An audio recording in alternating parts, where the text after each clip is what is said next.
When hearing the words Call of Duty Zombies, what maps or games do you generally think of? Some of you most likely consider the extravagant Black Ops 3, with its mechanics unique and its maps even more so, with a detailed story that had us hooked for the majority of the game's lifecycle. Others might consider the polarizing Black Ops 2, with some of the best maps in the franchise while also having some of the worst right alongside it. However, if you're like myself and almost anybody who has ever loaded up a game of Call of Duty Zombies, Black Ops 1 most likely has a extremely special place in your heart, even with maps as simple as Kino der Toten. With its iconicism within the gaming sphere, Black Ops 1 is one of the most recognizable modes in the game's history, with each and every map holding special memories and experiences unique to every single player that creates a feeling of heavy nostalgia every time I revisit this mode. However, because of this iconicism, many often overlook the extreme importance of this mode for not only boosting the community of Zombies fans to make way for maps in the future such as Mob of the Dead or Doerksen, but also enhancing mechanics and ideologies that had been vaguely present in the parent mode of this game, Call of Duty World at War. So before discussing the extreme significance of Black Ops 1 Zombies and its importance in the making of the future of this mode, let us take a look quickly at World at War to set the scene of where the mode was at during this time. It's August 2009, and you as the player have been looking forward to every single DLC release for Call of Duty World at War, as although you may be looking to play some multiplayer and experience some of the new maps the game could offer, Zombies has entered the fray and started to pique your interest slightly. At this point, the first 3 maps of this game had been released. The Founder, Kino der Toten, which was the most bare-bones introductory to Zombies the mode had received, Verrückt, a upgrade to the features present in Kino der Toten with tight corridors and new perks, and Shinonuma, adding in the character crew that all of a sudden have you interested. Who are these characters? Do they have any significance toward the future of the story, and why is the German always saying suspicious quotes? All of these questions were in mind leading up to the release of Doerksen in August of 2009, and with it came arguably one of the most significant releases in Call of Duty Zombies history. Doerksen released in a time of extreme mystery for Zombies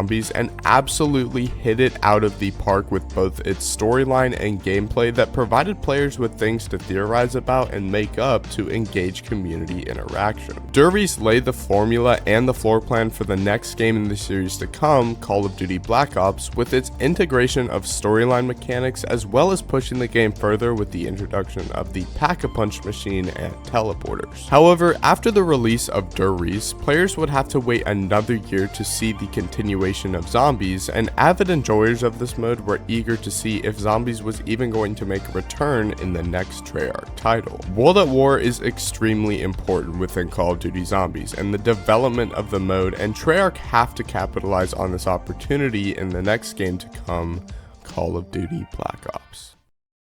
It is now November of 2010, and the hype surrounding the new release of Call of Duty that we are all familiar with has begun to harbor within many eager fans of this mode. There is absolutely no doubt that anyone purchasing Call of Duty at this time was more likely than not looking to play either the campaign or multiplayer, as Zombies had not yet fully established itself as a reason enough to buy a Call of Duty game, but of course that will change as you soon listen on. However, on the release day of Call of Duty Black Ops on November 9th, 2010, fans of the mode were extremely pleased to see the return of the Zombies mode within the game with one of the most iconic lobbies in arguably all of gaming history. Thanks to the successes present within World at War relating to the Zombies mode, Black Ops 1 released with 2 Zombies maps at launch that each held unique environments separate from the map seen in World at War. Of course, Kino der Toten has to be talked about first, as the map is arguably the biggest in the entire franchise and its history. However, the reason why is most likely not what you're initially thinking of. Kino der Toten throws you right back into the storyline of the previous mode seen in World at War, with a radio from Richthofen immediately on the loading screen of the map that, although provides significant storyline information that would have to be used later, also set the scene for the map and its atmosphere. Spawning into the map brings atmosphere like no other, as the dark and gray areas with the pitch black black barrier next to the Olympia wall by all work in coordination to create a honestly pretty terrifying map. We see the return of the crew present within World at War, with Richtofen, Dempsey, Takio, and Nikolai all having new voice lines and discussions that still resonate with Zombies players today. Kino der Toten is not a very big map. In fact, to reach Pack-a-Punch, one only has to open about 3 doors and initiate a teleporter link to access the machine, which should be confusing at first as to why this map is so iconic in the Zombies franchise. However, there is something you may have noticed about Kino that should be somewhat confusing relating to its popularity. Kino der Toten did not introduce a single new feature to the mode besides the wonder weapon of the map, the Thunder Gun, and the Nova Crawlers, and did not progress hardly anything with the storyline. So you might be asking, how in the world did this advance Call of Duty Zombies as a mode in any way, shape, or form? Well, you see, Kino der Toten was a extremely simple map that took almost everything from Doerksen and stuck it into an entirely new layout while also making it extremely simple for almost any Call of Duty player to understand, regardless of if the player had played it or not. The map was actually supposed to be a DLC 4 for World at War, but since the release of the DLC would be too close to the release of Modern Warfare 3 at the time, developers had to retract it to save it for Black Ops. My speculation is that Kino der Toten was actually a test from developers to see if there was a genuine audience present for a Zombies mode in a Call of Duty before the outlandish maps that we see in the future of this mode. Kino der Toten provided a huge step forward for Zombies as a mode, as while it never introduced a new asset to the game other than, of course, the Nova Crawlers, it established certainty within the minds of developers at Treyarch that Zombies did indeed have an audience that was ready for what they could throw at them. With the simplicity of Kino der Toten aside, the other release map 5 was almost a complete opposite to what was seen in Kino der Toten. 5 was unique in a multitude of ways, as while it was extremely difficult and close quartered, the map harbored so many unique storyline pieces and bits of gameplay that stick with players even today. 5 is set in the iconic American defense building, the Pentagon, and is honestly one of the more unique locations of a Zombies map ever in the history of the mode. 5 introduced new features such as a wonder weapon named the Winter's Howl that is honestly pretty horrible, the first buildable trap, and a fast little guy named the Pentagon Thief. Later to be known to be a key figure in the storyline, Yuri Zavoyski, or the Pentagon Thief, is an enemy type that had and never has to this day been seen in any form within Call of Duty Zombies. By running up to you with a horrifying pace, the Pentagon Thief would steal your weapon and you would have to go on a wild goose chase to retrieve it back before he takes it for good into a teleporter to never be seen again. However, if one manages to kill him before he even touches the weapon, the player will receive a bonfire sale that was unique to this map at the time, as it allowed any gun to be Pack-a-Punch for the extremely discounted price of 1,000 points. However, 5 was extremely significant for the advancement of this mode in a couple smaller ways that ultimately will add up over time. 5 was the first map to ever introduce a cast separate from the main crew after they were introduced, as this map sees you playing as former President John F. Kennedy, Secretary of Defense Robert McNamara, the losing presidential candidate Richard Nixon, and the Cuban Fidel Castro. Of course, if you are a history buff like myself, this meeting between these key figures was to discuss the Cuban Missile Crisis present during this time in history before interruption by zombies, of course. By setting a map in a real-world scene, Treyarch created an atmosphere like no other, and I love maps that take place in real-life locations as they create a sense of altered realities that is extremely cool to think about. 5 was also filled with unique horror and storyline elements that would lead the charge for the DLC to come, which was important for the future of this mode. However, now that the launch maps are out of the way, let us move on to the DLC of this mode to further the knowledge of how this unseen significance truly was present.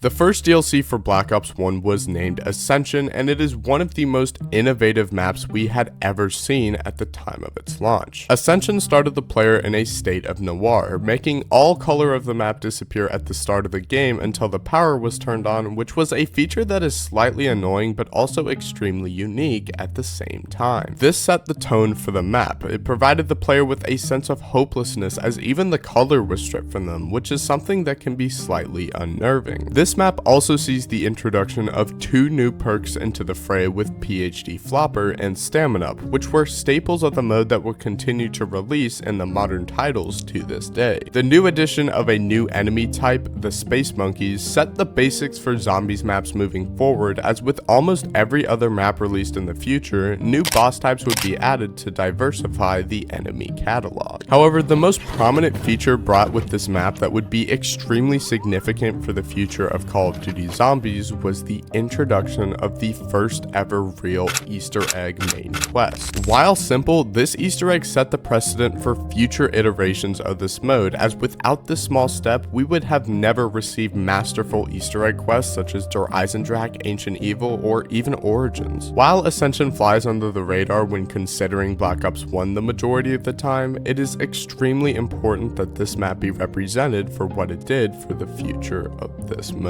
Moving towards the second DLC for Black Ops 1, players found themselves getting invested with the story for Black Ops 1, especially with the Easter egg and Ascension, and were looking forward to what the next map had to offer. The second DLC for Black Ops 1, Call of the Dead, was a masterful map that remains as my personal favorite map to this day for a multitude of reasons that I will get into. However, Call of the Dead established groundwork for future iterations of this mode in completely unique ways. Call of the Dead continued the trend established with the previous DLC, Ascension, as it added a new perk called Deadshot Daiquiri that, while not extremely useful with a 4 perk limit, was a nice addition nonetheless. Call of the Dead and its layout is actually one of the best within the whole series, as with the new addition of ziplines to the map, players could traverse almost anywhere with ease. However, what made Call of the Dead a significant map in the advancement of Call of Duty Zombies as a whole was found within the cast selection of this map. Call of the Dead was the first map with a true celebrity cast with actual actors and the godfather of zombies himself, George Romero.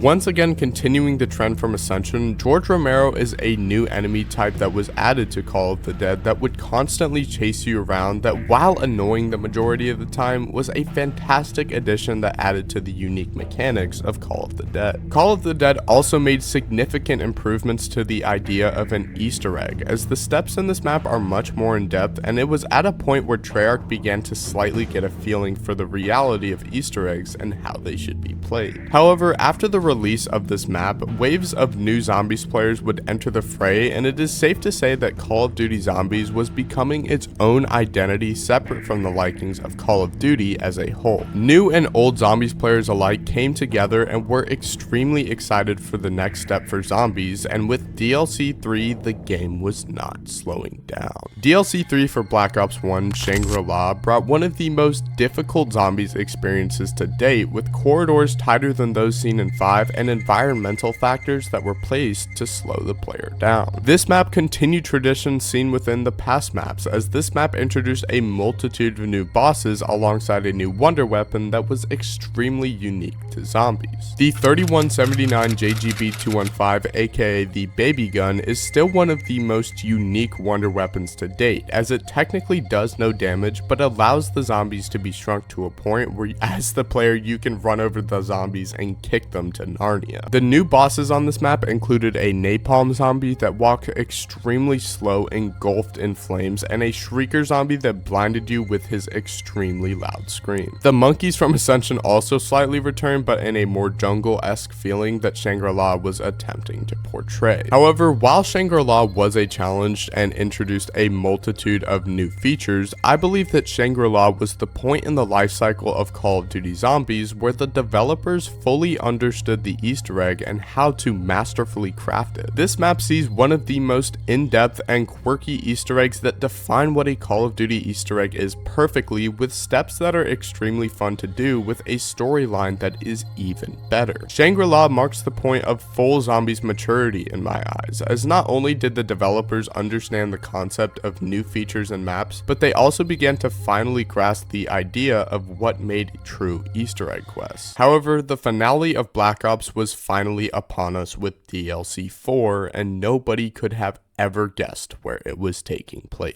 While we have been getting insane locations for zombies maps that were all extremely unique, not a single person would have expected to have a zombies map on the moon. However, with DLC 4, this idea was brought to life, and with it came one of the most unique zombies maps in the history of this mode. Moon brings the regular features that had been previously established in the past DLCs, with a new perk in Mule Kick and a new boss in the form of the Cosmonaut that was very similar to George Romero, in which he would follow you around the map constantly. The eerie feeling of zombies was perfected with this map, with the complete silence the player experiences when playing this mode, and I believe Moon perfectly incorporated the feeling of loneliness into a zombies mode. However, Moon took the last big step in the maturity of zombies with its Easter egg. Now you might be confused, as I did just say that Shangri-La was the maturity of Easter egg quests. However, Moon did not perfect the Easter egg, but rather how to finish off a story in any given game. Honestly, Moon and its Easter egg is honestly one of the most annoying and worst Easter eggs we have ever seen, and is arguably a step back from what was present in Shangri-La. However, upon its completion, the player is awarded with one of the most jaw-dropping endings in all of zombies history. If anybody was to tell me at the start of Black Ops 1 that we would finish the story off with blowing up the earth, I would have told you were insane. However, this is a perfect ending, as it created a finale that was intense and dramatic while also setting the narrative for the next zombies game to come. Moon perfected the ending, and with that, Black Ops 1 Zombies was over. I believe that Call of Duty Black Ops 1 is one of the most properly rated games in the franchise. It is arguably one of, if not my favorite in the whole franchise, and clearly had so much passion behind it to create a multitude of unique features that would be prevalent within future titles. I hope this video has shined some light on how much Black Ops really defined Call of Duty Zombies, as with new traditions and innovations, this game was a perfect growing phase for Call of Duty Zombies. We will unfortunately never see a game like this again, and while that may be sad to think about, I am extremely grateful we were able to experience this game and everything it had to offer during its time. I appreciate you guys for sticking around and listening to me, and with that, I will see you guys in the next one. Peace.